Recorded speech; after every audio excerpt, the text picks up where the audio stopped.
And here we go. It's another live chat here on Pittsburgh Sports Live, courtesy of Pittsburgh Hockey Now. Or maybe that's backwards. Maybe it's on Pittsburgh Hockey Now, courtesy of Pittsburgh Sports Live. Hi, I'm Dan Kingerski, your master of ceremonies, your editor-in-chief of the widely acclaimed, widely read, and now basically mainstream PittsburghHockeyNow.com. Hey, everybody, I hope you are doing very well, because I certainly am, a lot better than last week anyway.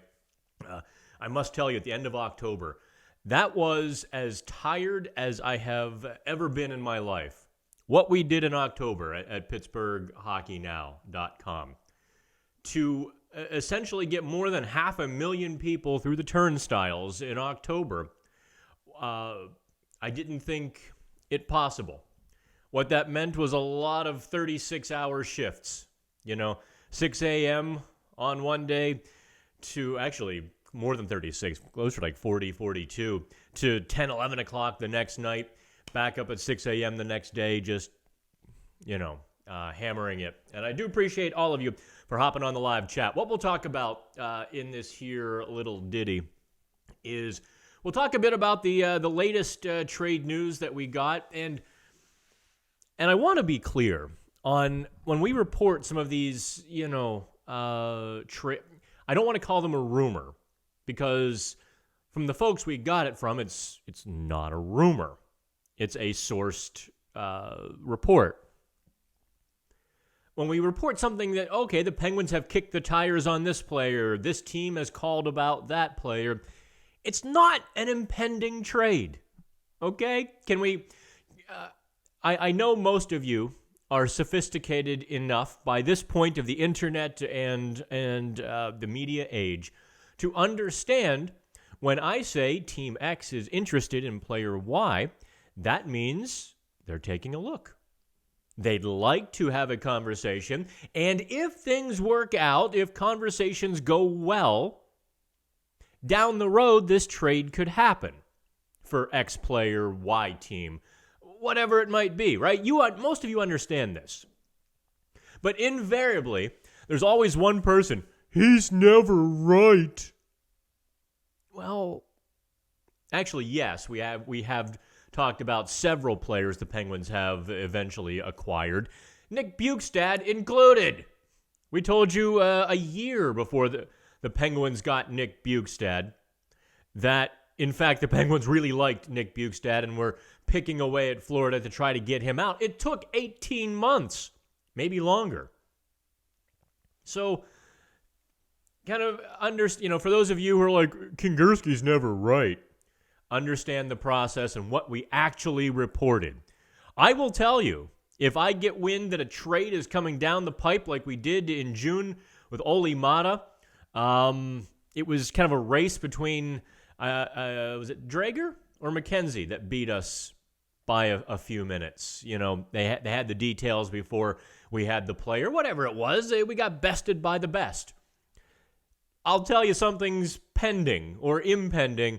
Otherwise, I'm reporting to you on discussions. And that's all it is. Do you marry every person you talk to in the bar? No, it's a discussion. Sometimes you don't like each other. Sometimes you have nothing in common, no matches. But you still have the conversation. When we get wind of such conversations, we'll tell you. And just make careful note of the language that we use on Pittsburgh Hockey Now. I will tell you, they kicked the tires. They are chasing. They are interested. All of that kind of has a very specific meaning as to the level of seriousness. All right, so hop on that chat board. You can fire away when ready. Always appreciate you coming along for this here little crazy ride. I do want to show you something. I guess I've made it to the big time because McDonald's sent me the brand new stuff here. You'll be able to buy these gift cards in select McDonald's. And they sent me 5 gift cards with $5 each. So I have $25 to Mickey D's. Guess where Dan is having lunch this week. But because they've re-upped for 3 years on the Big Mac attack when you go to the Penguins games. In fact, here's the press release that they FedExed over to me. Yeah, I don't know about you. I don't get a lot of FedEx envelopes, okay? Especially when I don't expect them. Sure, I might be late night shopping on some crappy eBay or other websites, and every now and then something I forgot that I ordered shows up. But by and large, I know when I'm being FedExed something. They FedExed this over to me, and I'd forgot that they asked me for the right address like over a week ago. But the Big Mac attack is back for the next 3 years. When the Pittsburgh Penguins score in the next 2 minutes, you and a friend and all that, you get free McDonald's stuff. Actually, also, if you give them a plug, because they're plugging me as well, so I want to make sure you know all about the McDonald's stuff. If you download the app, you don't have to be at the game. If you download the McDonald's app and the Penguins score in that 2 minutes of the Big Mac attack, you also get the free goodies. And they've got, Kris Letang, Evgeny Malkin, Jake Gensel, Justin Schultz, Matt Murray. Those are the 5 gift cards they sent me. I'm not sure if any additional are available. All right. Got it? Good. Welcome back. Let me put my name. Actually, you know what? Instead of my name, that's my name. Say my name. Pittsburgh Hockey Now. I do appreciate you. Let's dive straight in to the bit of the trade report that we got to. Oh, I forgot to upload the picture of Kevin Fiala of the Minnesota Wild, and that's who we were told by a source close to the Pittsburgh Penguins front office. And no, I will not tell you quite exactly what that means, because I'm not going to out my source. Anywho, a source close to the Pittsburgh Penguins front office said, actually, the source was a little more aggressive in their language than I was in the article. The Penguins have a definite interest in Kevin Fiala, whether it happens now, February, next year.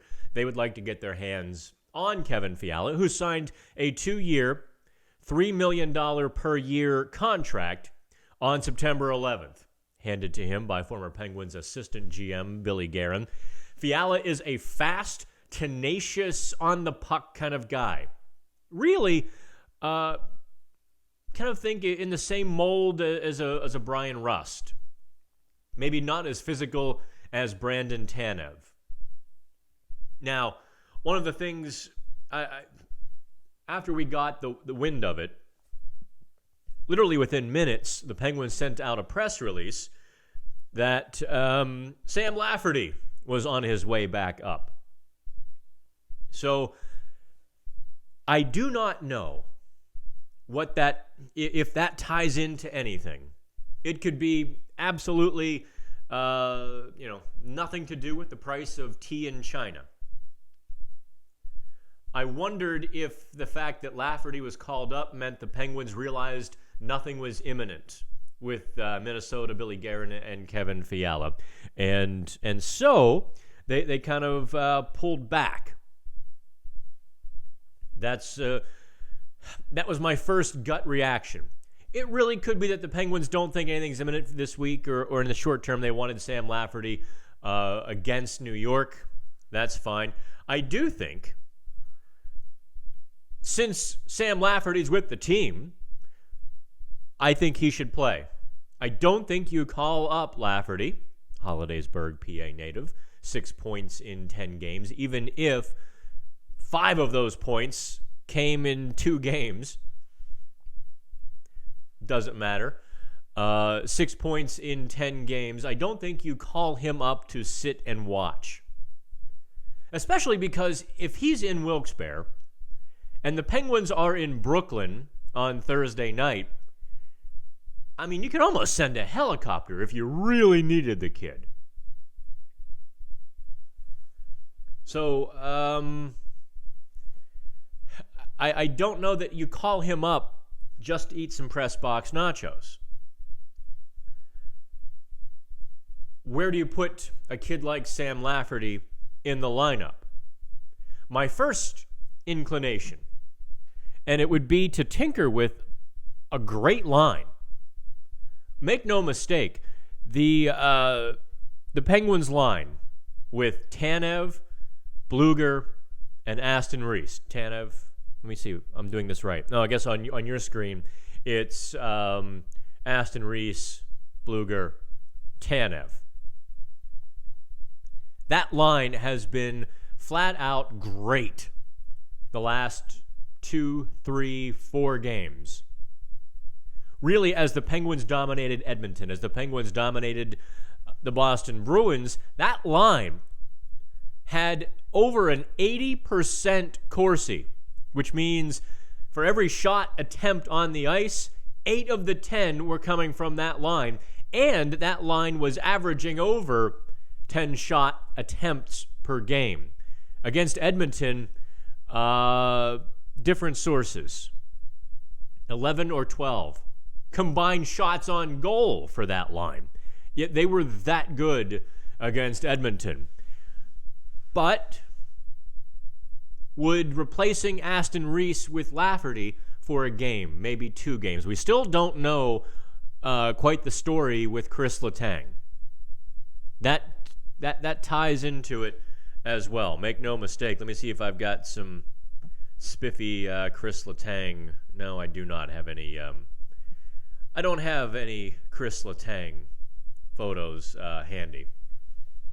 For whatever reason, I think the updates of the new software, I can no longer connect my my Apple MacBook to the stream here. So we're working on some solutions, etc., etc. So you're stuck with me for a few more minutes. If you could, subscribe to PHN Extra. By the way, take a look there. You see that little tag, PHN Plus. That is our subscription side to Pittsburgh Hockey Now. We put some of the exclusive interviews, some of the analysis, certainly some of the post-game analysis behind that paywall. $2.99 a month, $27.99 a year. Think about that. To have Pittsburgh Hockey Now in your back pocket is less than a cup of black coffee. For the entire month, we're less than 1 cup of black coffee. So I hope you will check out PHN Plus, Pittsburgh Hockey Now. If you want, DM me. As always, for all of our chat viewers, I will send you back a coupon code to get a discount subscription to PHN, and I'm happy to do it. Don't be like, oh, I hate... No. DM me. I'll send you the coupon code, okay? We want to blow this thing up. The free traffic is going crazy. Now we want to make the subscriptions go crazy. We want thousands of you on board. I'll never be fully mainstream because we're too in-depth. I think we give you too much information. We'll break down the game in terms of gaps, coverages, X's and O's. Not every fan wants to actually know what they're watching. I appreciate the fact that you do. Coming full circle now to Kris Letang. The fact that they didn't have an update on Letang on Tuesday, he's still being evaluated. What that tells me is indeed that that sounds like a second opinion, waiting for tests, right? That wasn't a cut and dried, twisted ankle, concussion, whatever it might be. They're waiting on something. Whether it's good news or bad news, your guess is as good as mine. I mean, Chara put a thump into him. Zdeno Chara stepped hard into Kris Letang. I'm pretty sure it was legal-ish, right? It certainly wasn't dirty. Might have been extra legal, but it was not dirty. So we'll find out what's up with Kris Letang. Hey, hop on the chat board. Thus far, I only see Corey on. Where'd everybody go? You're all kind of abandoning me here. In fact, let me share this because I didn't share it on Twitter or anything else yet. So bear with me while I put it on Facebook as well. You have to put... what is it? I have to laugh and I chuckle that the comments on Facebook are so radically different than the comments on Twitter. I mean, skipping, well, I'll save that rant for another time.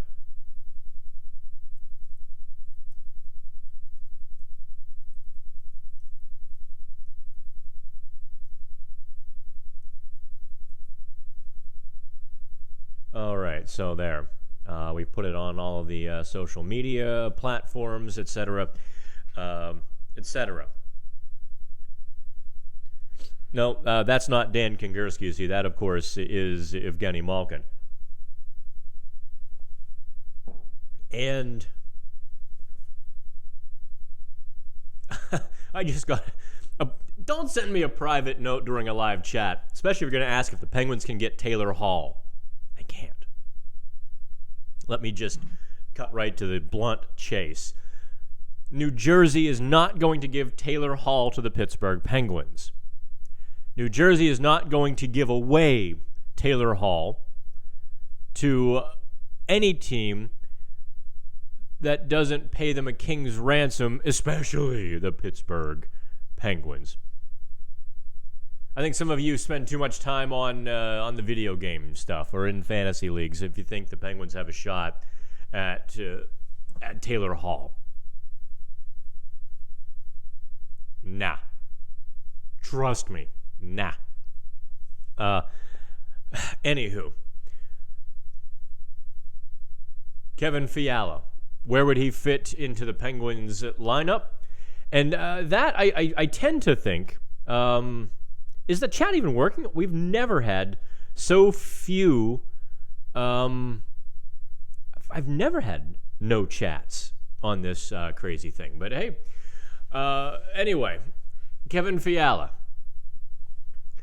Fast, aggressive, puck hound kind of guy. A bit in the Brian Rust mold, less physical than Brandon Tanev.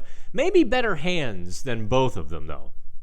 Because he did have 23 goals, did Kevin Fiala, in 2017-18 when he played for the Nashville Predators. He was traded last year at the trade deadline for Mikael Granlund because really both were, not performing as they should have. So it was one of those shake-up deals. And I think Fiala had 39 points, 13 goals, 26 assists last year. That really does kind of put him in that Tanev Rust category, right? The Penguins right now have a surplus of centermen. You have, obviously, Crosby, the guy I just showed you, Evgeny Malkin, Nick Bjugstad as a third-line center, and Teddy Bluger of that electric Aston Reese Bluger Tanev line as your fourth-line center. I loved when Sullivan kind of corrected me. Well, if you want to call Bluger a fourth-line center. I don't know. That was a pretty bad impression. I'm sorry. I'm sorry, Coach. that was really a terrible impression. But you get where I'm going with that. There's Jared McCann, and I think the Penguins really would like him at center. However, he's not entirely healthy. So, with Sam Lafferty up, in addition to perhaps replacing Aston Reese on that buzz line for a game, maybe 2 games, one thing the Penguins could do with Sam Lafferty is pop him in for place of Jared McCann. Get McCann 100% healthy. No more nagging injuries. No more worrying about things. And I think that could, because Bluger was McCann was coming on as people were getting healthy. The last couple games he played at center, he was more dynamic. He was faster. He was louder. That's always been the one thing with McCann at center. He's been too conservative. He's been too reserved, too worried about defense, not worried enough about the other 100 feet.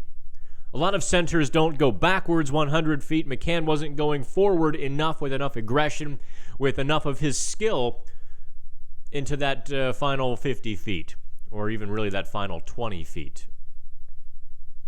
That can be worked on. Everything else that McCann brings to the table could be a very solid third-line center, which, now, I'm not advocating, all right? Oh, where is he? Where is he? I lost my poor Bukestad. No, I didn't. When somebody sneezed. I mean, I don't think the Penguins fan base gives Bukestad enough credit. That's just me. I don't think folks realize how many of the little things that he does. He needs line mates who can score, however. With Patrick Hornqvist out longer term, that really cripples Bukestad because to this point, mind you, Bukestad has not performed well with anybody else but Patrick Hornqvist and Dominic Simone. That line last year, over the course of, I think, close to 20 games, had a 60% Corsi. I mean, they took the puck and kept it. And their scoring chances were at 60%. And even their goals for were well above 60%, which you really want that. That's winning hockey. The problem was, while their ratios were high, their goals for, goals against were very low. I mean, they only allowed a couple or 3 goals against in 20 games, for gosh sakes. But they only scored 8. Bukestad is a very good center. Could he be a piece the Penguins say, okay, we don't want to lose him, but if this makes our team better with McCann at center and whatever piece you're offering,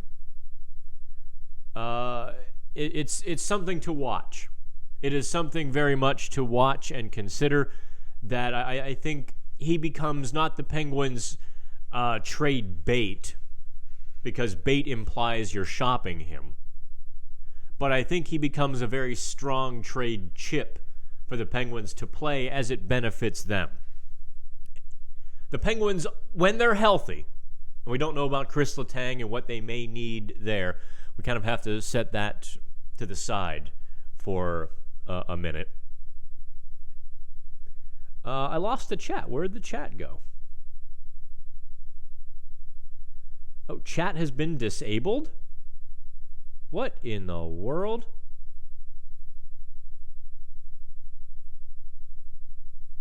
Let me see if I can enable chat here.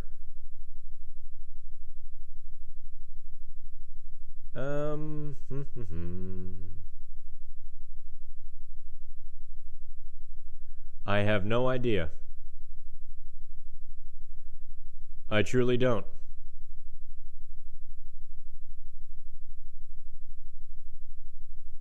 That is really odd. I apologize. So, tell you what, everyone hop onto Twitter.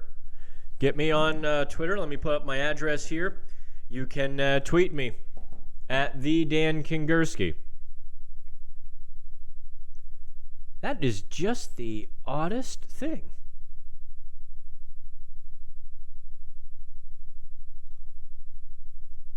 This whole thing has been going a little batty.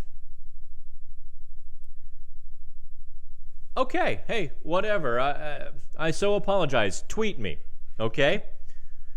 Tweet me at the Dan Kingerski. I'm going to pull up Twitter here so that I can see you. Damn it, that's annoying. It really, really is. I wonder who did that. Taking away all of my ammunition, because really this show is about talking to you. Come on. And I can't, I guess I can text somebody because I've got my MacBook here.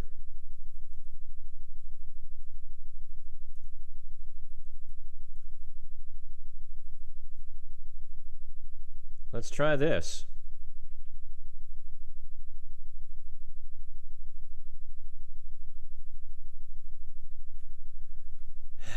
When you need someone, help. Not just anyone, help.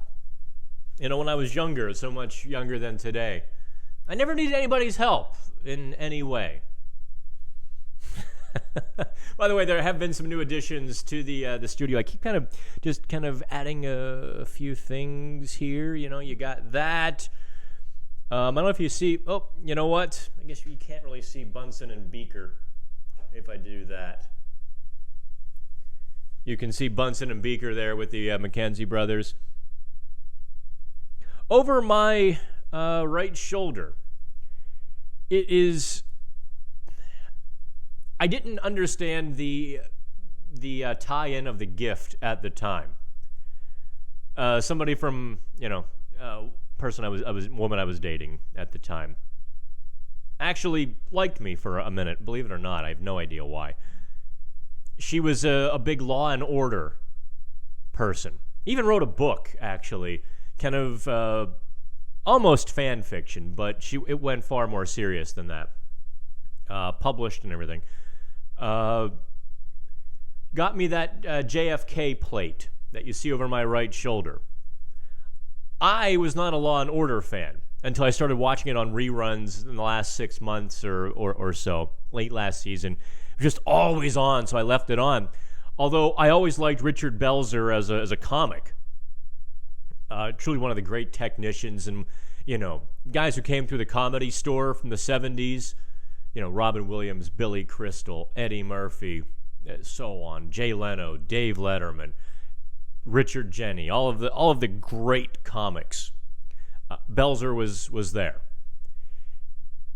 And I saw his last episode, and that plate played a prominent role. And so I guess what 3-4 months ago, I texted, I'm like, that JFK plate you got me, does that have anything to do with Law and Order and Munch? And the reply just was ... Okay, so yes, I apparently am Munch.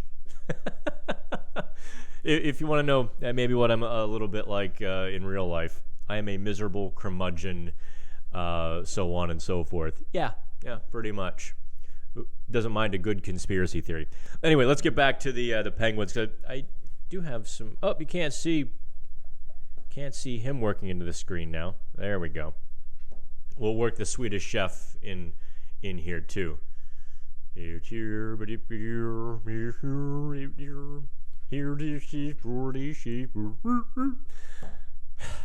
I like the Muppets. What can I say?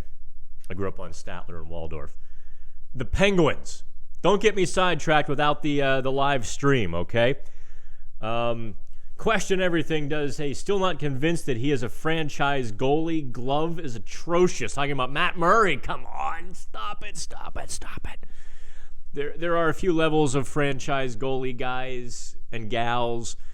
Not every franchise goalie is going to be Patrick Waugh. Matt Murray is still going to stop .920. This season, he might hit .925 save percentage.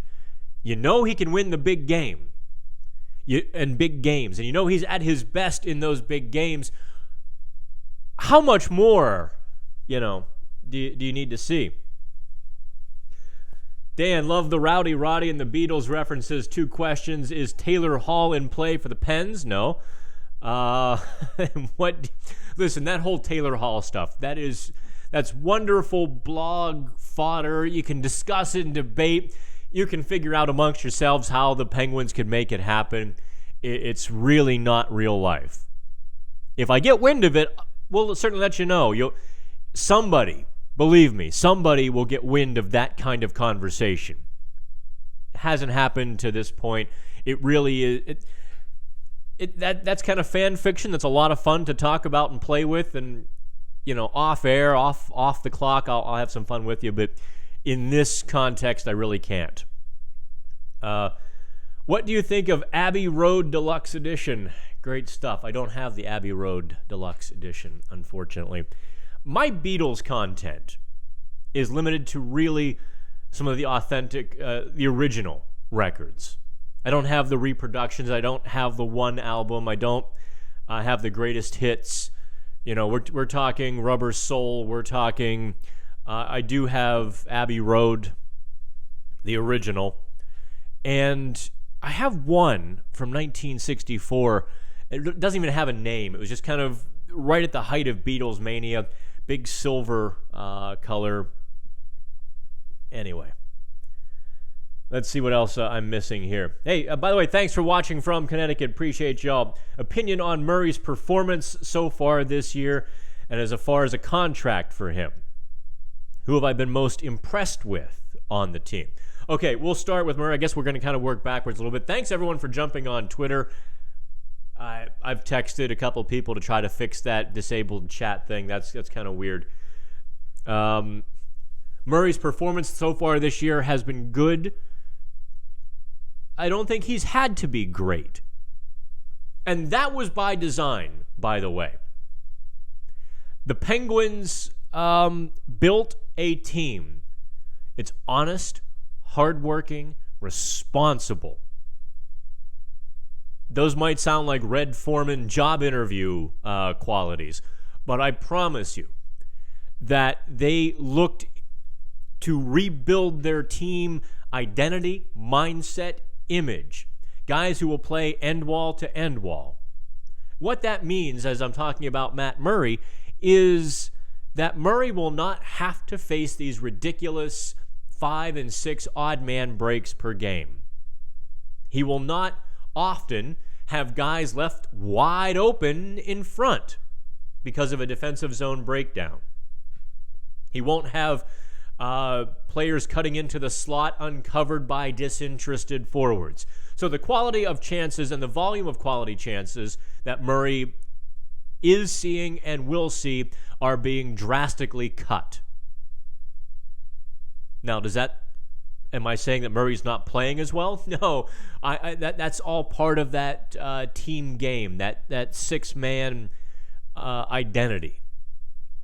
Murray, no team wants their goalie to be peppered with those chances. And isn't it amazing that the guys who are perceived as the best goalies in the league fall into two categories? One, the guys who seem to stand on their head every night because the team in front of them just absolutely sucks. Carey Price. Other guys, like Matt Murray, Jonathan Quick in years past, were behind teams that were responsible. And that allows the goalie to build confidence, to look better, to be better eventually. Where, so it's all kind of baked into the soup. As far as a contract, I get asked this probably every couple or a few weeks, Ryan. But I'm going to put him in that 6.5 range.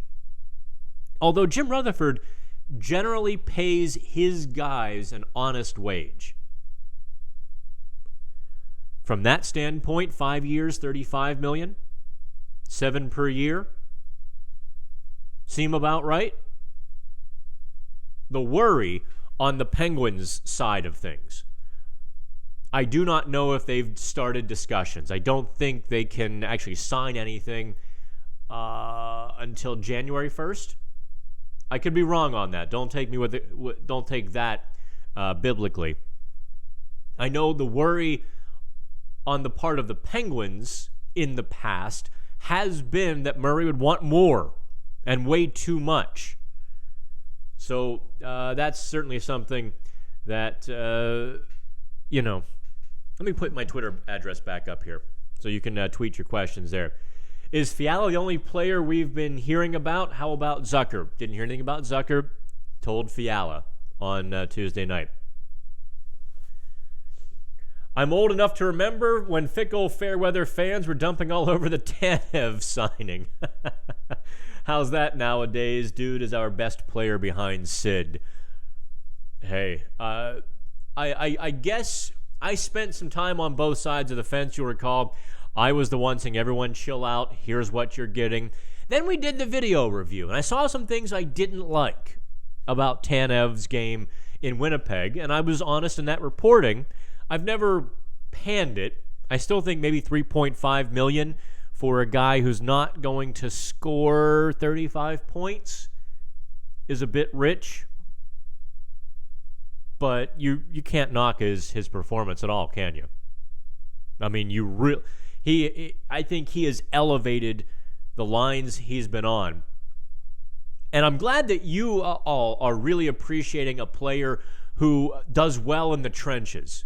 That's Tanev's job, is to play hard-nosed, gritty hockey in the trenches. To chase down that defenseman and put a shoulder into them, make them think twice, make them be a step slow to play the puck back in their own zone next time. That's Tanev's job, and he's doing it with aplomb. I mean, he really, not a plum, but aplomb. Let me see if... Oh. Don't you hate when you text somebody, hey, this has happened, and they send you a question. This has happened? Question mark. No! I'm lying. I just text this stuff for fun. Yes, the chat has been disabled, and I don't and I have no idea why. So tweet me any of your questions. But if you want to get under my skin, reply to a question with a question. Or worse. I'll share this with you. My absolute pet peeve is when you speak in a complete sentence to someone and they say, "What do you mean?" I mean exactly what the hell I just said. Please respond. If you're confused by that, please clarify where you're confused. Don't ask what I mean, because I mean what I said. And I meant what I mean what I said and said what I meant. What do you mean? Gary Roberts guys are all heart. I love it. Hey, I'm not going to dissuade anybody from loving blood and guts players like Brandon Tanev. You're talking my language, right? For those of you who've been with me for years, you know that I'm a fourth-line plugger kind of guy. Those are my players. Those are the guys I want to chat with in the locker room. If I were a hockey player, those are the guys that I would be. And in fact, let's be honest, hell, as a professional, that's what I've always been. I guess I've had my time in the top six. I've had my time on the scoring line, Toronto, wherever I was. But at heart, I'm a plugger. Keep the feet moving, plow through. Don't take a shift off, because you might wind up in the press box. So that's it. That's me too. Who has impressed me the most this season? You have to like Tanev. I've really liked Dominic Simone's step forward. I think he has been getting better scoring chances. The fact that he has 9 points in 15 games, I think helps. If he gets 45 points this season, I call that a win. I know some of you won't. Maybe this is a good time for this rant. Bear with me. Here we go. Buckle up, kids. I guess in the words of Dennis Miller, I don't mean to get off on a rant here, but Penguins fans are like youth sports parents. They have their kid, and they see everything their kid does right, and they see everything every other kid does wrong, and they view the game in that prism. Dominic Simone is not their kid, and so too many Penguins fans see everything he does wrong. Jack Johnson can do no right. You get where I'm going with this. And there have been other players, don't make me name them, who were their kids who could do no wrong. Despite the fact they were a pain in the ass on the bench, they ate all the M&Ms. They didn't want to go play the field. They just wanted to bat. And they mouthed off to the coach. Don't say anything bad about my kids. Am I right? That's how a lot of Penguins fans have kind of taken that to an art form. Look, all fan bases have their kids that they like and that they don't like, all fan bases. But I will tell you, having been around the league, Penguins fans have taken this to an art form that other places could never hope to achieve. Case in point.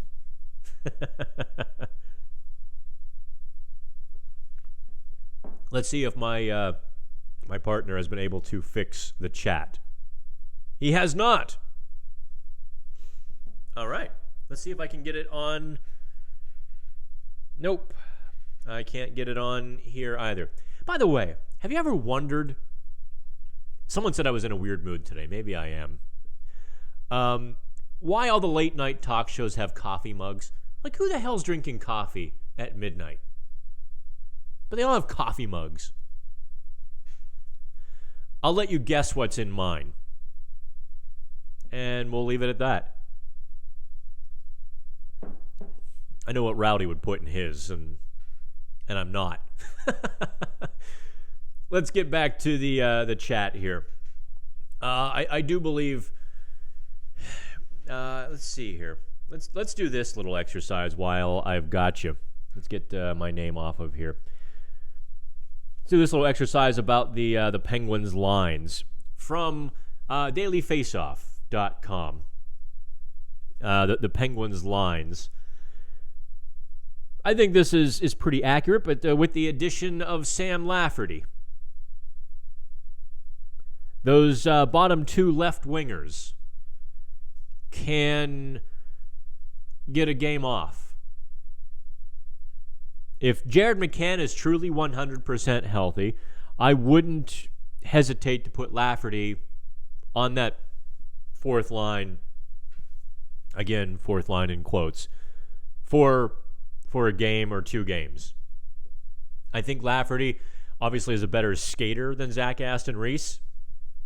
Lafferty can be physical, like Aston Reese. Not as physical as Zach Aston Reese, but with that extra speed, perhaps Lafferty can cause a little more havoc in front of the net. That's one area where I don't think Zach Aston Reese has taken full potential or taken advantage of his full potential. I don't think he's created enough havoc in front of the net. He wins puck battles like a maniac. It almost doesn't seem like a puck battle because he can pick it out so quickly. He's good there. I want to see him get a few more shots in the slot, and I want to see him get a few more points, actually, because I think that's within his wheelhouse. But I also want to see what Lafferty can do. What a fast and physical line that would be. Lafferty, Bluger, Tanev. Oh, boy. If McCann is not 100% healthy, I think you can actually slide Aston Reese up to that line. Hell, if Galchenyuk doesn't start playing a little better, you could put Zach Aston Reese on that left wing with Malkin and Brian Rust. That was a wonderful line in the time that it existed last season before Aston Reese broke his hand. Hey, is there a hum? It looks like there's a bit of a hum. Let me know on Twitter.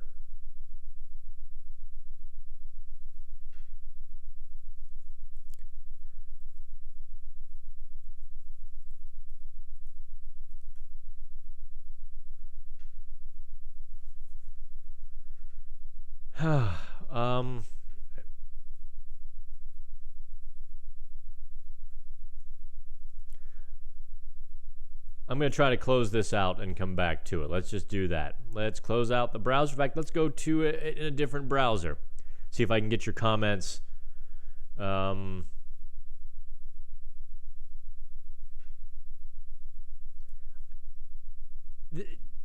stop it. No, I don't. Do you want to make this your default browser? It's like, I would. No, stop it. It's like, did you ever go shopping at Trader Joe's? Great stuff. not impugning Trader Joe's quality, or, you pay the price, you go there. You know what you're getting into. What unnerved me, I'm wandering through the aisles like, oh, what do I buy?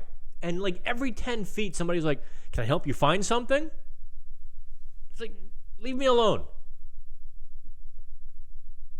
I don't want people shopping with me in the grocery store. Oh, this is weird.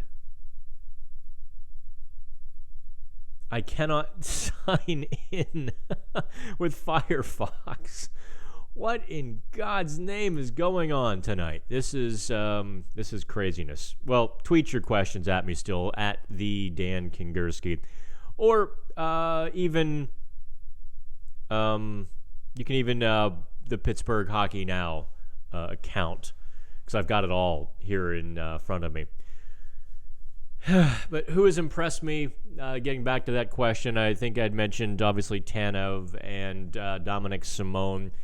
John Marino, obviously, is an easy one to mention. I've really liked Justin Schultz's game this year. I think it's taken a step forward. Actually, I'm one of the few. I was talking with somebody, one of my colleagues, who was saying, was really high on Marcus Pettersson's play this year. I'm not high on his play as much this year. And as we compared notes, it actually does make a difference where you sit for the games. My seat is closer to the visitors' zone, whereas my colleague's seat is closer to the home team zone. And so the perspective was interesting on a couple plays. It just is,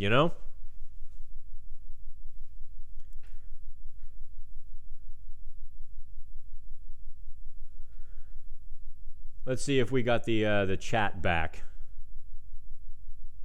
Hey, there it is. Woohoo! I got chat back. Game's about to start. I didn't get the notice you were on. My bad. Hey, no worries, Tom Wilson. We are. This is the weirdest.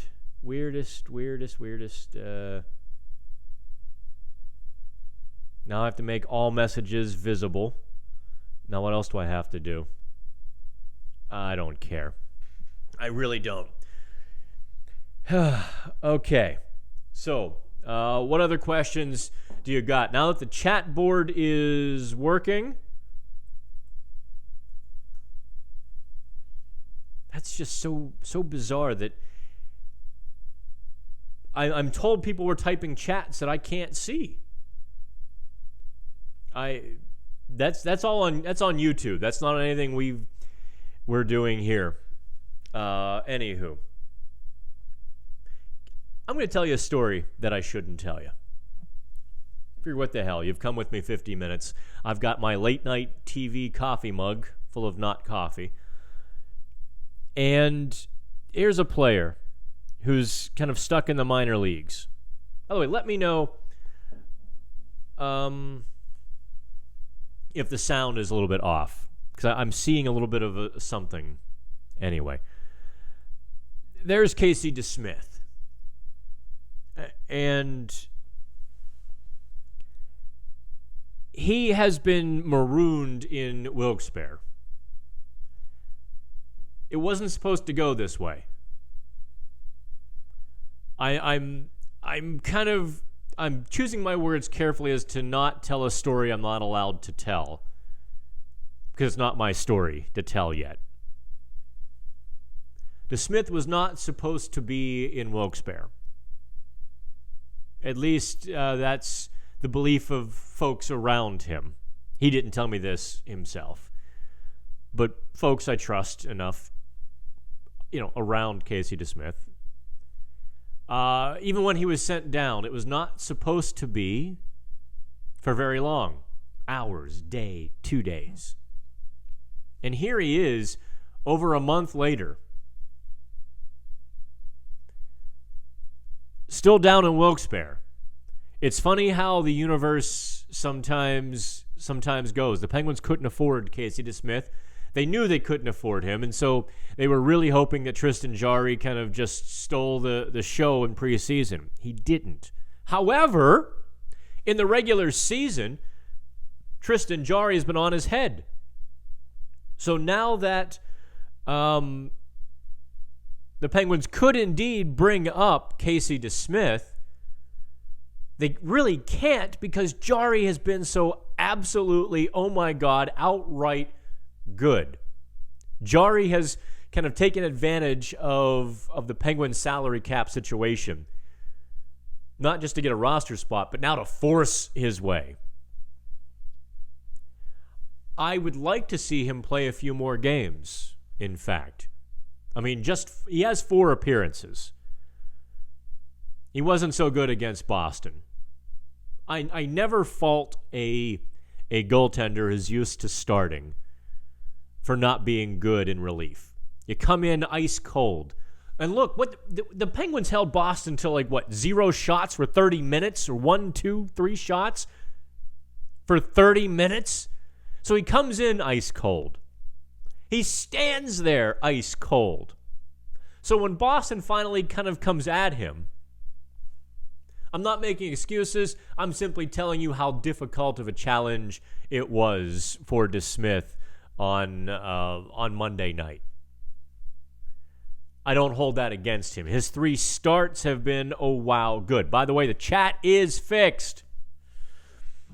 So we can get back to talking a bit about Penguins lines. But poor Casey DeSmith, wonderful guy, great family. They've been very nice and complimentary to PHN. Not that defines a good person, but it's always nice when family members who read about their player reach out or say something nice. It's appreciated. Anyway, looking at the Penguins lines, that second line is still something I circle. Malkin, I thought, since he's come back, has had that hop in his step. His conditioning won't be there. It just will not be there for another few games, another week or so. But when he's got his breath, he's looked spectacular. I mean, those plays he sprung Galchenyuk on, that little backhand flip at neutral ice, which essentially put Galchenyuk in on a breakaway. Such creativity. I mean, Malkin, with speed through the neutral zone, drew the defenders, and just a little pillowy soft leave for Galchenyuk. That spinning backhand pass to set Brian Rust up for the goal. Again, such vintage of Evgeny Malkin there. So I think Malkin has played well. He's disappeared a little bit through the games, but that's not an attitude or a mental deal. That's Evgeny Malkin, coming back from an injury and not being in game shape. He's going to need more help on that line. Galchenyuk is going to have to give him more help. Galchenyuk is going to have to be more assertive. Galchenyuk is going to have to play as Alex Galchenyuk played in February and part of March last season with the Arizona Coyotes.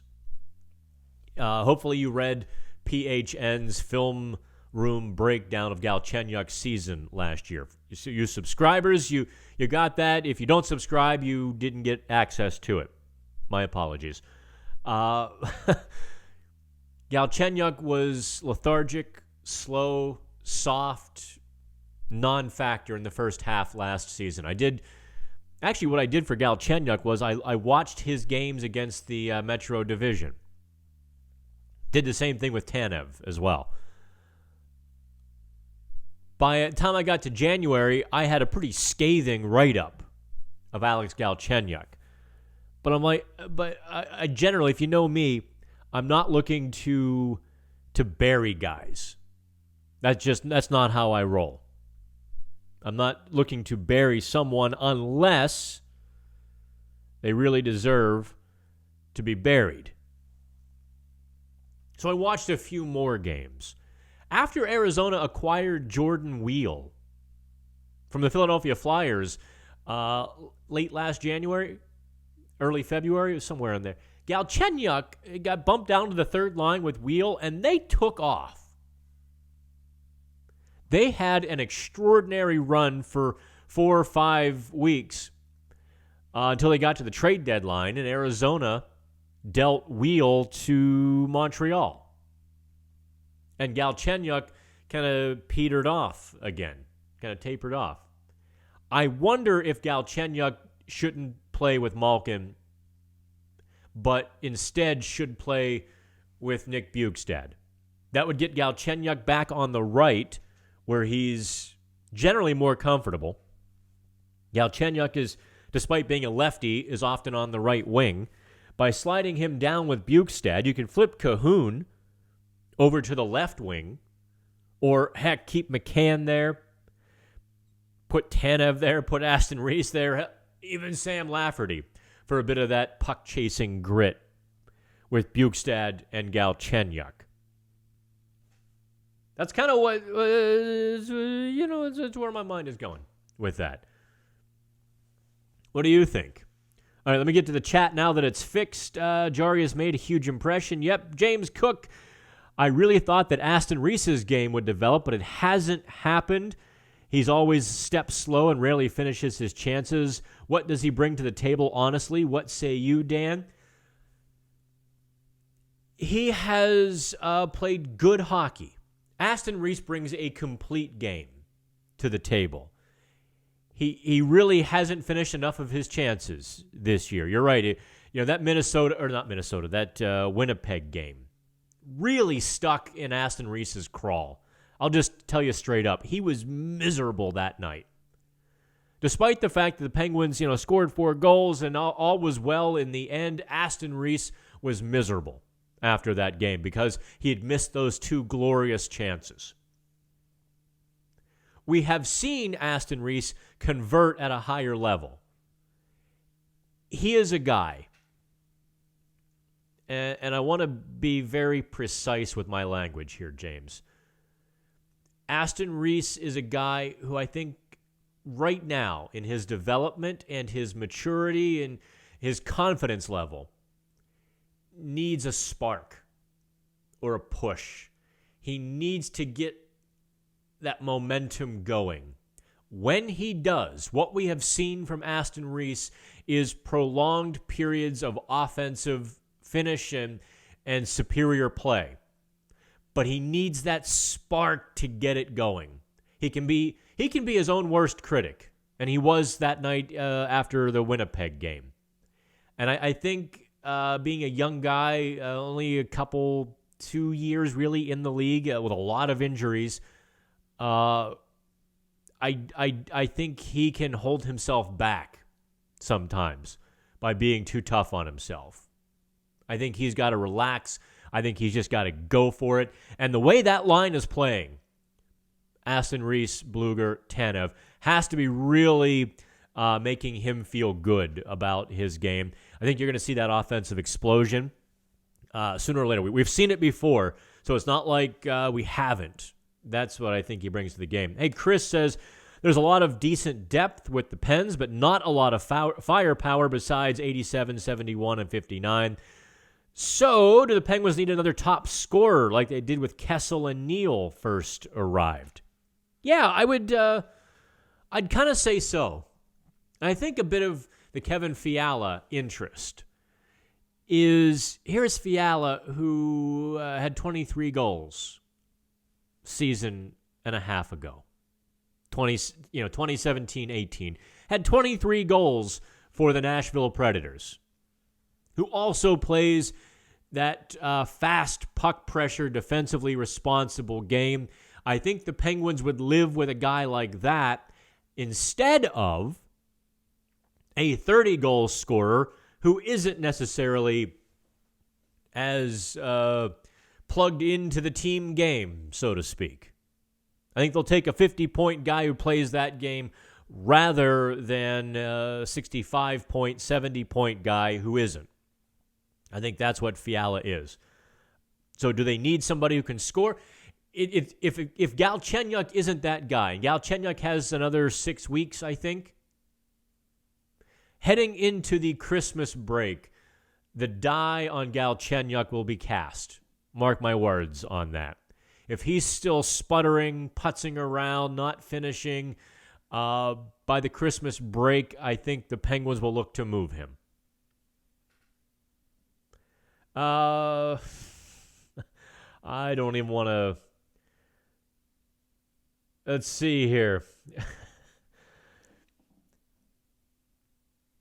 Galchenyuk as a player really needs to find his game. He looks lost out there. I'd agree with that. I haven't had a lot to write about with Galchenyuk, and I've been trying. Goaltending needs to shoot more. He has a wicked shot. Yeah, he unleashed one against Edmonton. It rang off the post, and you could hear it, in the concession stands. It rang all through the arena. Czar has a lot more to give. The guy's got heart. I would say that. Yeah, absolutely. Yeah. Look, now that the chat is... Look, the viewership is picking up. So I'll tell you what. It's... what time is it? 7:30? I'll keep going I'll keep going until you all want to stop. How's that? Now that you can chat, fire away, and it'll be a 90-minute chat. I don't care if people watch this again. I do this for you. I don't make any money doing it, although I probably should put this behind the paywall and charge you. I really should, but we don't. We do this just to kind of hang out with you, and I hope that's cool. Speaking of hanging out, give my friends at Redbeards a little love. And just drop it into casual conversation with the bartender. I saw you guys are advertising on that Pittsburgh Hockey Now. That's really an awesome site. Glad you're doing it. We love them. I don't know. My father has become like a pitch man. He's like Billy Mays for me anymore. Like, my mother is telling the story where the doctor mentioned hockey, so my dad goes into full Yenta mode. Starts rolling on his phone. Oh, look at my son's website, Pittsburgh Hockey Now. I appreciate that so much, but it's also a little embarrassing as well. It's like, your grandma has to pull out her wallet and show you pictures of the grandkids. My dad's on his phone showing my website to folks. Are the Pens playing too high-risk hockey? Even with their renewed attention to overall structure? No, I don't think so at all, Chris. I think what you saw against Boston, look, to put the Boston game in full perspective, that was just one game. In the prior 3 games, the Penguins had allowed 2 goals. Or should I go? So let's not make Boston more than it was. The Penguins blanketed 3 of the 4 Boston lines. The Penguins dominated, blanketed, beat up, outskated, outworked 3 of the 4 Boston lines. The line they didn't contain, and Mike Sullivan went power on power for most of the game against Boston. Power on power means his top line against Boston's top line. With Bergeron, Marchand, and Pasta. That line is just otherworldly. Pasternak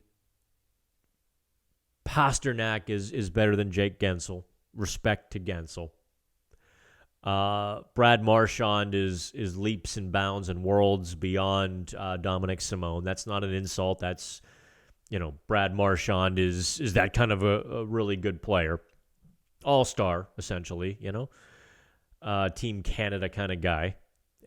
And they're just reading each other, and they are clicking like few lines I have seen since the 1980s. They lead the NHL in scoring. There's just no question why, having watched them. Marchand sneaking in the backside there, and how good Pasternak is. Kind of that toe drag curl and snap from the circle that he unleashed past Murray. Yeah, we kind of call that a soft goal, But that was a goal scorer's goal. That was the kind of stuff that Phil Kessel used to be able to do. You know, that was the kind of stuff that 5 years ago Phil Kessel specialized in, just to kind of put it in a bit of a Penguins context for you. Use the defenseman as a screen, kind of curl it into his skates, and then just blister a shot, top corner, no less. That was a lot tougher of a save than you might think. Let's see here. Who would Dan Kingerski like to see the Penguins pick up? Me personally. Oh, I hate this question because I know some people will misconstrue it. Not misconstrue it, but misconstrue it. Yeah, I mean, don't get me wrong. I'd love to see the Penguins pick up Taylor Hall because I think that would be an extraordinary story. It would be fun to watch every night. Win or lose, I think that would be fun. But putting myself in a bit more of a realistic position, I would probably take a run at some of the young guys. The Puljujärvi. Who else did I have circled for a while? You know, I think the Penguins don't need any more fast grinders. So that takes away 3/4 of the guys I would normally tell you, right? I don't want Toffoli. I don't think that would. I think that would be almost Tanner Pearson Part 2 for the Penguins. There was a guy with Anaheim who was Silfverberg could be somebody. Same with Ricard Rackle. You know, I kind of look at those guys who have legit 25-goal potential, but maybe get a little bit buried with their team, playing with not the best centers. No, St. Louis doesn't have anybody. This was what I was doing last weekend, actually, was kind of calling around, trying to find some players that the Penguins might be interested in, some scorers, that sort of thing. And that's actually, we shook loose Fiala on the way. Let's see here. I'm a fan of Riikola. Why hasn't he been given a chance to earn regular playing time? He can skate, pass as well, isn't afraid to get his nose dirty. He gets no chance in favor of JJ, always playing. At 5-on-5, James, if there was no such thing as penalty killing, I actually think Riikola might be able to take Jack Johnson's spot away. Might. I think he would get more of a shot. However, because Jack Johnson is the Penguins' best penalty killer, and you don't want Kris Letang out there blocking shots, he might get hurt. Ironic to say that now, right? Jack Johnson is necessary in the lineup. Plus, look at the chemistry and Jack Johnson with John Marino is a better pairing than Riikola and John Marino. No question. Hands down. Riikola needs an experienced, seasoned guy on the right side to kind of bring him along in the NHL game.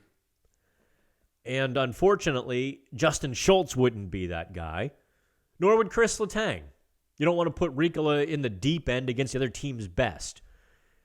So Riikola is in part or in large part, a victim of circumstance. That's why he's not being given a greater chance. The Penguins like him. They have no reason not to like him. There's no reason he's not in the lineup other than the pieces of the puzzle fit better the way they are rather than with him. Now, let's say if Letang were to be out and Justin Schultz, Marcus Pettersson becomes the top pairing, you might see, in fact, you will see Riikola, maybe with Brian Dumoulin. That could be an interesting sort of pairing. Dumoulin is the kind of guy that could shepherd Riikola. Dumoulin also, by the way, is a guy who can play a pretty mean right side. I was really impressed with, was it he and Oli Mata? last March when Letang was injured in the outdoor game? Was it Dumoulin and Mata? Dumoulin did play the right side for about a handful of games, and I was really surprised at how well he played, and he stepped forward on offense. Anywho. Okay, let me roll back here through the quotes. Brian, when the defense shoots, they need to be more accurate with their shots. They missed the net too much against Boston. I think any low to high game is going to have a lot of missed shots. Also, Brian, always factor in, they're not always shooting at the net. If they put a shot on goal from 40 feet away, most goalies are going to gobble it up. They're looking for a bounce, a rebound, a kick off the backboards. They're looking to shake things up a lot of times. Or they're putting the puck where they think their player's stick can get to it and deflect it back towards the net. It's an inexact science. Yes, the Penguins' defense seems to miss a lot. No, they're not always shooting at the net, if that makes sense. All right? Jay Poopsie. Cahoon and Galchenyuk seem to be in the same spot where realistically they should be in the top 6, but they just haven't been able to find their spot yet. Well, Galchenyuk is in the top 6 now. However, yeah, he hasn't clicked. He and Malkin were spectacular in training camp. But it's a big difference between training camp and the regular season when the other team is really playing to take the puck away. Chris says, how concerned are you moving forward that the Pens are 0-6 in their last 6 playoff games? Playoffs? We'll begin worrying about the playoffs in April or March. How's that? I don't want to look ahead to that. Any more talk on Adam Lowry? Not that we've heard. No. Where would the Penguins put Adam Lowry? I mean, truly. They've already got 4, 5, 6 centers, depending on how you want to classify Sam Lafferty. And then even Dominic Simone played center in training camp.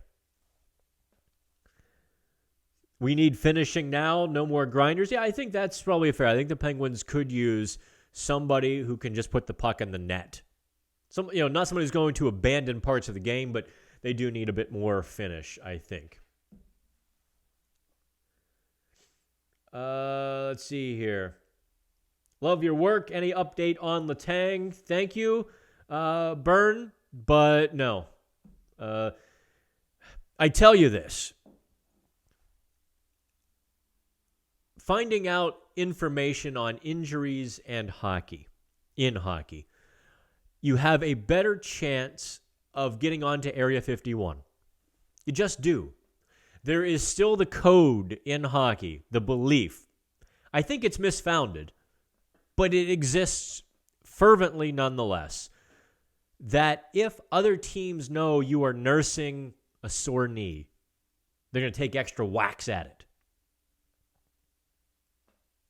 In part, it's a little bit true. But first of all, hockey players come back from injuries too soon, too often. Where they're 60, 75%, they try to play their way back to healthy. But that's actually why a guy like Goodbranson is a little extra valuable. Let's just say Jared McCann was nursing a bad ankle. And Brad Marchand or Pasta or Jake DeBrusk, there's a guy. DeBrusk takes a little extra hack and whack at McCann's ankle. Goodbranson goes over, lights him up. That's why Goodbranson is a little extra valuable. In the real world, you'd like to see referees be cognizant of something like that. Knowing a guy is coming back from injury and to see another guy whack at his ankle, you're like, wait a second, that's a slashing call. Call the penalty. But that's just not, it's not really feasible because you don't see a lot of that stuff and you don't want 10 power plays to 8 power plays, and you spend 36 minutes of a 60-minute game in special teams. That's god-awful hockey. No one wants to watch that. Taylor Hall, you can never have too much speed. You're right. You also can't afford it. That's why there's not a Ferrari in my driveway. If these guys keep playing this fast and this hard and getting 52 or 44 shots a night, they will be okay. I love the speed with which they're playing. Absolutely. Look, if the Penguins keep getting 50 shots a game, 45, 44 shots per game, they're going to win 7 of 10. They just are. Right now, they're finding their range. And what I mean by that is, let me put this back up here for you. The Penguins are finding their range. Guys are coming back into the lineup, getting back to speed like Malkin, like Bukestad. They're finding new line mates. They're building some... All of this stuff that should have happened in the first 2 weeks of the season didn't, because the Penguins were all on IR.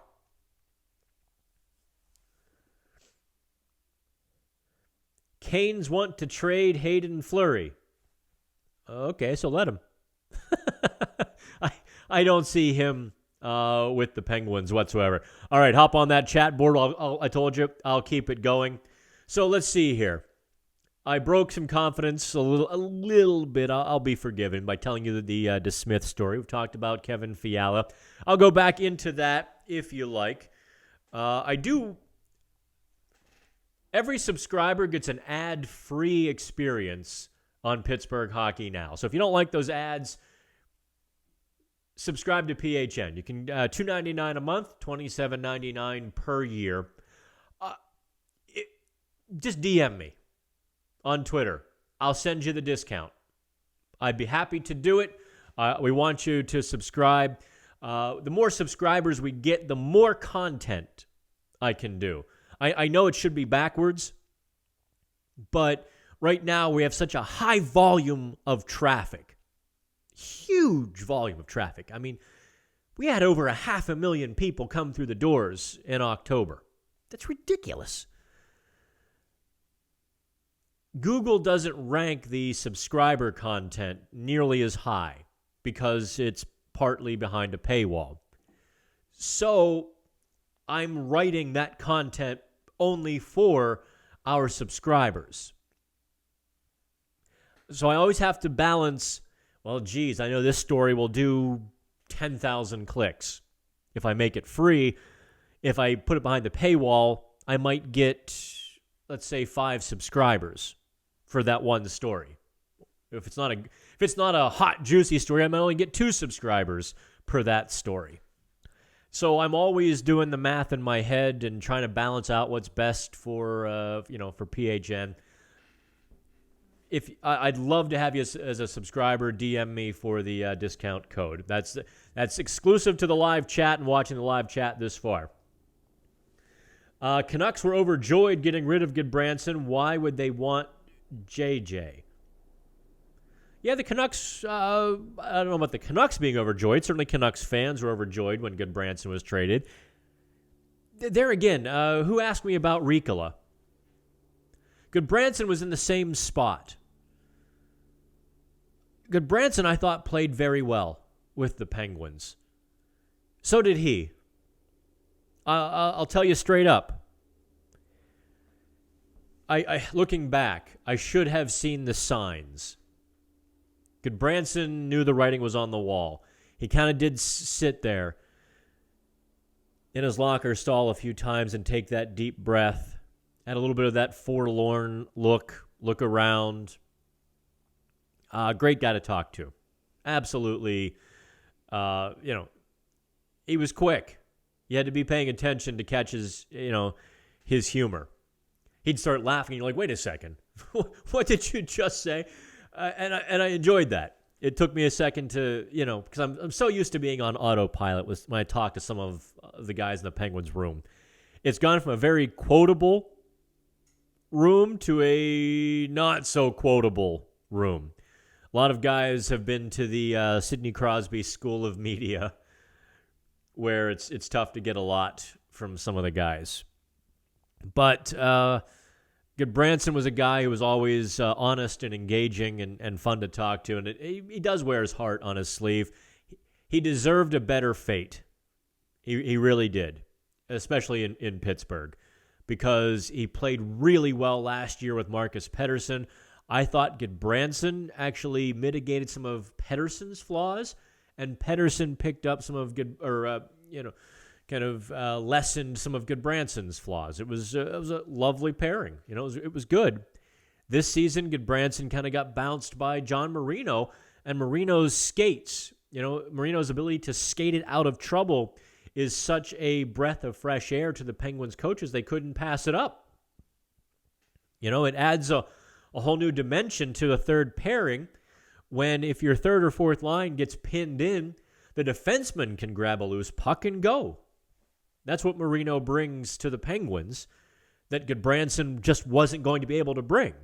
They tried him on the left side as kind of a platoon with Jack Johnson, and that just wasn't going to work. Anaheim and Bob Murray, Jim Rutherford's, the other side of the Jim Rutherford coin, essentially. Those two just keep going back and forth with players who need a new home. God bless him. Hopefully it works out for Anaheim and Goodbranson. I think he'll like L.A., and hopefully the team fits him as well. Can Travis Williams turn the Pirates around? Jay Poopsie, Jesus Christ himself could not turn the Pirates around.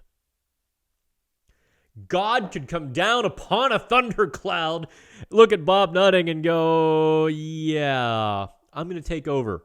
The Pirates still would be losers. I have no hope for that franchise. As long as Bob Nutting is the owner, it doesn't matter who's the president, who's the GM, who is the manager, they will always have their wrists bound tightly. The fact that A.J. Burnett came around and changed, along with Clint Hurdle, changed the culture of the clubhouse for a few years.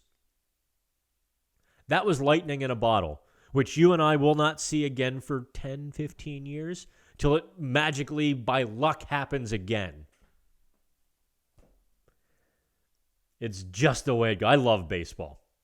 Or I used to love baseball. Anyway, the Pens could trade for Nikolai Ehlers. His game would fit perfectly with the Pens, you would think. No, Ehlers, unfortunately, has a bit of the Ferrari price tag on him, if Winnipeg would even want to deal him. It would take quite a bit to get a guy with that kind of talent and potential, that youth. It would take a lot to get him out of Winnipeg. If he does become available, Matthew, it's because he's not playing well, not playing hard, developing bad habits, and the Ferrari needs to go to the shop.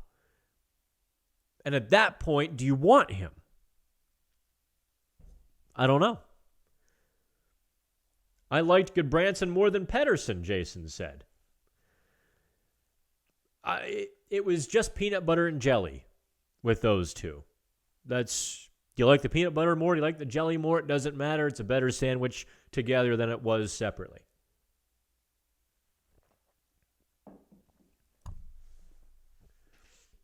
Athanasiou. Is he, Andreas Athanasiou, is he a possibility? I haven't heard his name from our sources. Not this year, anyway. It would seem to make a lot of sense. Detroit did do some scouting in Pittsburgh recently. And I wondered. But I haven't heard. So is he an option? One would think yes, but that's pure speculation, not an ounce of inside info on that. How's that? There is, you know what? I'm gonna spill the beans here. There was a scout in Boston we didn't report. Wasn't on the seating chart. Our boys at Boston Hockey Now let us know. he was in the building. And I'll tell you what, I think you ought to subscribe if I tell you this. There was a general manager in the building Monday night who took in the game, and he wasn't there to see friends or family. A Stanley Cup winning general manager was in Boston Monday night. No, not Jim Rutherford. Has Don Sweeney? No, Don Sweeney has not yet won the cup. That was Chiarelli, was it not? Back in 13, I think. Yeah. There was a Stanley Cup winning GM in the barn Monday night. Maybe I should make you DM me for that bit of... I feel like me and Gene Okerlund. Call now, the WWF hotline is open and ready for business. There you go. What do you think, Rowdy? What else do you guys want to talk about? I think the chat is either frozen up or you all are getting bored with me. Either way, we've been going for an hour and a half. I don't have a life. I'll do it. It's a Wednesday night, right? What's the price tag on Gaudreau? More than you and I can afford. I will tell you this about...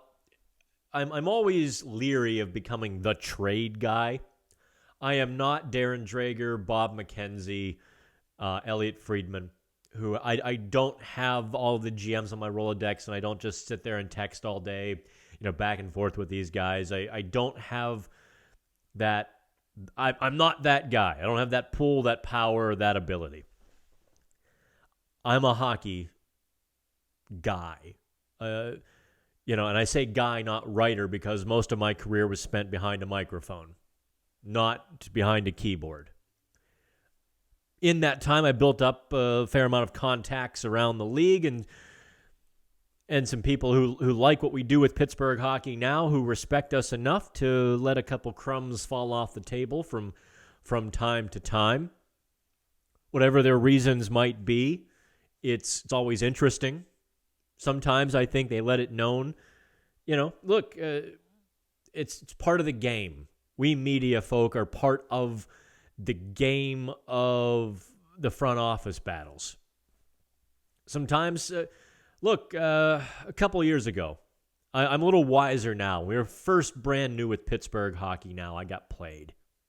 I got played hard by a source. Never used that person again. The person offered some information a little while later, and I politely thanked them and never used it, and I think they got the hint. They realized that I knew that they had played me. Where they gave Pittsburgh Hockey Now some information that was self-serving, that was kind of true, but not entirely accurate. I wish I could get into it and really tell you the story, but you'll have to just kind of take my word for it. That was me getting wiser, smarter, a little bit of seasoning as a journalist, whereas I was always a talk show host before. That was a bit of my maturation. Never get bored with Dan. Great chats. I'm a subscriber. So who was the cup-winning GM in Boston last Monday? Chris, DM me. I'll tell you.